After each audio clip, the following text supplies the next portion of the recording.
Sir నమస్తే అండి. అంటే మీ కెరియర్‌లో డాక్టర్ కెరియర్‌లో ఇప్పటి వరకు ఎన్ని సార్లు మత్తు ఇచ్చుంటారు? ఎన్ని సర్జరీలకి ఇచ్చుంటారు? మీకు టఫ్ అనిపించింది బాగా ఏమన్నా ఉందా? దాదాపు నా ట్రైనింగ్ అనస్థీషియాలో 2010 నుంచి నా కెరియర్ అనస్థీషియాది మాట్లాడాలనుకుంటే 2010లో నేను పోస్ట్ గ్రాడ్యుయేట్ కోర్స్ ఎంట్రీ అయ్యాను. 13లో కంప్లీట్ చేశాను నా మాస్టర్స్. సో మాస్టర్స్ కంప్లీట్ చేసిన తర్వాత నుంచి ఇప్పటి వరకు దాదాపు నేను ఒక స్పైనల్ అనస్థీషియా గురించి వచ్చింటే మాట్లాడాలనుకుంటే ఒక 20,000 above spinal anaesthesia procedures. 20,000 20,000 and general అనస్థీషియాకి వచ్చేసరికి అది ఒక 15,000 వరకు ఉంటుంది. ఎపిడ్యూరల్ అనస్థీషియా ఒక 10,000, నర్వ్ బ్లాక్స్ ఒక 10,000. సో చాలా ఎక్స్పీరియన్స్తో కూడిన విద్య ఇది. అండ్ దీంట్లో ఏంటంటే the more and more you do, your hand will become more and more free. Different types of cases, different types of exposures definitely help అవుతూ ఉంటుంది. దీంట్లో భాగంగా ఒకవేళ మాట్లాడదలుచుకుంటే కాంప్లికేటెడ్ సర్జరీస్కి వచ్చేసరికి transplant surgeries, okay, liver kidney surgeries, there are very long procedures. Transplant surgeries అంటే organ మార్పిడి సర్జరీస్ అనమాట. మనం డోనార్ నుంచి రెసిపియంట్కి ఇస్తామన్నమాట. సో అటు డోనార్కి ఇవ్వాలి అనస్థీషియా, ఇటు రెసిపియన్ని మేనేజ్ చేసుకుంటూ ఉండాలి. And one more thing, it's a team effort. అంటే every anaesthesiologist comes from junior level, then seniority will increase. Junior లెవెల్లో పోస్ట్ గ్రాడ్యుయేట్ లెవెల్లో ఉంటాం. దాని తర్వాత ఫ్రెష్గా మాస్టర్స్ లేకపోతే డిప్లొమానో పాస్ అయిన తర్వాత ఒక హాస్పిటల్ జాయిన్ అవుతాం. Under supervision of seniors procedures చేస్తూ ఉంటాం. అలాగే సీనియారిటీ పెంచుకుంటూ ఉంటాం. సో అలాంటి తరుణంలో ఒకవేళ మాట్లాడదలుచుకుంటే మాత్రం transplant surgeries definitely very very complicated surgeries. ఒక దాదాపు యావరేజ్గా చూసుకుంటే liver transplant surgery will be from 14 to 16 hours. Kidney hours and kidney transplant surgery ఒకవేళ మాట్లాడదలుచుకుంటే అదొక 8 to 10 hours ప్రొసీజర్స్. ఇది యావరేజ్గా. But suppose there are some anatomical variations కానీ ఏమైనా పేషెంట్ పరంగానే కొంచెం కాంప్లికేటెడ్ సర్జరీస్ అట్లా ఉంటే ఇంకా డ్యూరేషన్ పెరుగుతూ ఉంటుంది. So this is what is average duration. And then other complicated surgeries, robotic surgeries ఇప్పుడు వచ్చిన లేటెస్ట్ వచ్చింది అంటే ఒక 1 to 2 years నుంచి ఇది సిటీలో దాదాపు ప్రాక్టీస్లో ఉంది. మన మెడికవర్ హాస్పిటల్స్లో మాత్రం దాదాపు రీసెంట్గా 500+ సర్జరీస్, రోబోటిక్ సర్జరీస్ ఫినిష్ చేయడం జరిగింది. 500 surgeries. That's a big number actually. దాంట్లో ఒకవేళ చూస్తే రోబోటిక్ ప్రాస్టెటిక్ సర్జరీ అదొక 16 to 17 hours సర్జరీ. రోబోటిక్ ఏవైనా kidney surgeries, kidney related surgeries అవి కూడా టైం టేకింగ్ సర్జరీస్ ఇలాంటివి జరుగుతుంటాయి. So these are all complicated surgeries. ఇప్పుడు లంగ్ ట్రాన్స్ప్లాంటెరా, తర్వాత కార్డియాక్ ట్రాన్స్ప్లాంటేషన్స్ కూడా అక్రాస్ ద వరల్డ్ జరుగుతున్నాయి. మన ఇండియాలో, మన హైదరాబాద్లో కూడా కొన్ని centres lung transplants and cardiac transplants చేయడం జరుగుతుంది. Those also come into very complicated surgeries. And almost మీరు ఎన్ని అవర్స్ సర్జరీస్ చేస్తే అన్ని అవర్స్ అనస్థీషియా అవ్వాలి. అండ్ పోస్ట్ సర్జరీ కూడా పేషెంట్ని రికవరీ చేయడం కానీ, ఐసీయూలో పెట్టి మానిటరింగ్ చేసుకోవడం కానీ is also complicated task, challenging task. అంటే ఇప్పుడు ఒక సర్జరీకి వెళ్ళే ముందు పేషెంట్లకి చాలా భయంగా ఉంటుంది. అప్పుడు అలాంటి టైంలో మీరు ఎలాంటి కౌన్సిలింగ్ ఇస్తారు?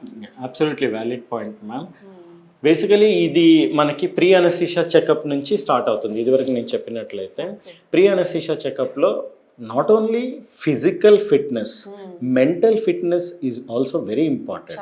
సో ఫిజికల్ ఫిట్నెస్లో మీరు చూసినట్లయితే maybe he will pass all the test, investigations wise కూడా నార్మల్గానే ఉంటారు. But very apprehensive as you set, because mentally they will be weak. ఒక సర్జరీ అనగానే అదొక ఇమోషనల్ టర్మాయిల్ పేషెంట్కిను, పేషెంట్ ఫ్యామిలీకిను. సో వాళ్ళని కూర్చోబెట్టి ఫస్ట్ ఓపీ కన్సల్టేషన్లో సర్జికల్ అపాయింట్మెంట్లోనే సర్జన్ వాళ్ళకి దాదాపు ఎక్స్ప్లెయిన్ చేయడం జరుగుతూ ఉంటుంది. సో అక్కడ ఒక 50% అప్రిహెన్షన్స్ అనేవి క్లియర్ అయిపోతాయి. నెక్స్ట్ ఇక్కడ అనస్థీషియాకి వచ్చేసరికి అనస్థీషియా ఆస్పెక్ట్స్ అప్రిహెన్షన్స్ ఉంటాయి. సో వాటిని మనము దాదాపుగా ఒక 90 to 95% కవరేజ్ ఈ ప్రీ అనస్థీషియా చెకప్ అండ్ కౌన్సిలింగ్లో చేయడం జరుగుతుందమ్మా. దానిలో పేషెంట్కి అసలు వాట్ ఈస్ ద సర్జరీ, అసలు ఎందుకు మనం వెళ్ళాల్సి వస్తుంది, ఇది ఎన్ని అవర్స్ పడుతుంది, దీనిలో బెనిఫిట్స్ ఏంటి, రిస్క్స్ ఏంటి, అడ్వాంటేజెస్ ఏంటి, డిసడ్వాంటేజెస్ ఏంటి అవన్నీ చెప్పడం, యావరేజ్ డ్యూరేషన్ ఆఫ్ స్టే ఎంత, ఎప్పుడు రికవరీ అవుతారు, ఎప్పుడు డిశ్చార్జ్ అవుతారు, ఇవన్నీ డిస్కషన్లో పార్ట్ ఉంటుందన్నమాట. తర్వాత పేషెంట్ జస్ట్ బిఫోర్ సర్జరీ. అంటే పేషెంట్ మనం కన్సల్ట్ అయినది ఒక రోజు ఉంటుంది, especially elective surgeries. Suppose patient is planning to get operated next week, ఈ వీక్ వచ్చి కన్సల్ట్ అయ్యి అనస్థీషియా చెకప్ అయిపోయి డేట్ తీసేసుకొని వెళ్ళిపోతారు. నెక్స్ట్ ఆ రోజు వచ్చి అడ్మిట్ అవుతారు. ఆ రోజు కూడా కౌన్సిలింగ్ సెషన్ ఒకటి జరుగుతూ ఉంటుంది మేడం. ఆ రోజు కూడా పేషెంట్ని సర్జరీ రోజు కూడా just before going for surgery కూడా పేషెంట్ అటెండర్స్కి మళ్ళీ ఒక చిన్న సెషన్, అది అంత పెద్దగా పొడవుగా ఏమి ఉండదు, జస్ట్ ఒక 3 to 5 minutes కౌన్సిలింగ్ సెషన్ ఉంటుంది. That what exactly we are doing, what exactly is the duration of surgery, what exactly are the benefits of the surgery, risks associated అవన్నీ చెప్పి వాళ్ళ కన్సెంట్, వాళ్ళ సమ్మతం for whatever procedure they are undergoing, అది compulsory. That is compulsory.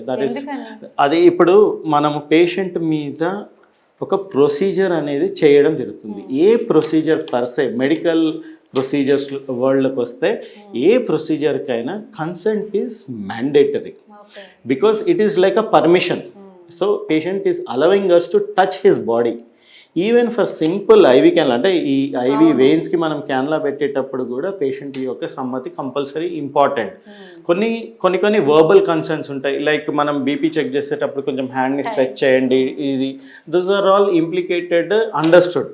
But surgical procedures కానీ ఇవి కానీ because they are little complicated and all, వాళ్ళని కూర్చోబెట్టి వాళ్ళని ఎక్స్ప్లెయిన్ చేసి వాళ్ళ భాషలో, అర్థమయ్యే భాషలో, this is also very important. International patients వస్తారు, ఊరు నుండి పేషెంట్స్ వస్తారు, విలేజ్ బ్యాక్గ్రౌండ్ నుంచి వస్తారు, కొంతమందికి మెడికల్ టర్మినాలజీ అర్థం కాదు. సో వాళ్ళకి అర్థమయ్యే విధంగా వాళ్ళ లాంగ్వేజ్లో మనం ఎక్స్ప్లెయిన్ చేసి వాళ్ళ నుంచి ఒక సమ్మతించే అగ్రిమెంట్ అనమాట కన్సెంట్ అంటే, అది తీసుకున్నాం. దానికి కూడా ఏజ్ అనేది చాలా ఇంపార్టెంట్. ఏజ్ అనేది definitely very important. Above 18 years వాళ్ళకి మాత్రమే మనం కన్సెంటెడ్ సిగ్నేచర్ సర్జరీస్ చేయడం జరుగుతూ ఉంటుంది.